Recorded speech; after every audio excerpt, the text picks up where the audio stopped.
கிறிஸ்துவுக்குள் பிரியமானவர்களே, நாம் இன்று இயேசு நமக்கு கற்றுத்தந்த ஜெபத்தை சொல்லப் போகிறோம்.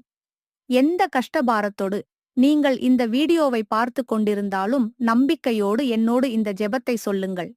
ஆண்டவர் நிச்சயமாக உங்கள் மன துக்கத்திற்கு ஓர் ஆறுதல் தருவார் என்று விசுவாசிக்கிறேன். என்னோடு சொல்லுங்கள். பரமண்டல ஜெபம் மத்தேயு 6:10-13. நீங்கள் ஜெபம் பண்ண வேண்டிய விதமாவது: பரமண்டலங்களிலிருக்கிற எங்கள் பிதாவே, உம்முடைய நாமம் பரிசுத்தப்படுவதாக. உம்முடைய ராஜ்யம் வருவதாக. உம்முடைய சித்தம் பரமண்டலத்திலே செய்யப்படுகிறது போல பூமியிலேயும் செய்யப்படுவதாக. எங்களுக்கு வேண்டிய ஆகாரத்தை இன்று எங்களுக்குத் தாரும். எங்கள் கடனாளிகளுக்கு நாங்கள் மன்னிக்கிறது போல எங்கள் கடன்களை எங்களுக்கு மன்னியும். எங்களை சோதனைக்குட்பட பண்ணாமல் தீமையினின்று எங்களை இரட்சித்துக் கொள்ளும். ராஜ்யமும் வல்லமையும் மகிமையும் என்றென்றைக்கும் உம்முடையவைகளே. ஆமென் என்பதே.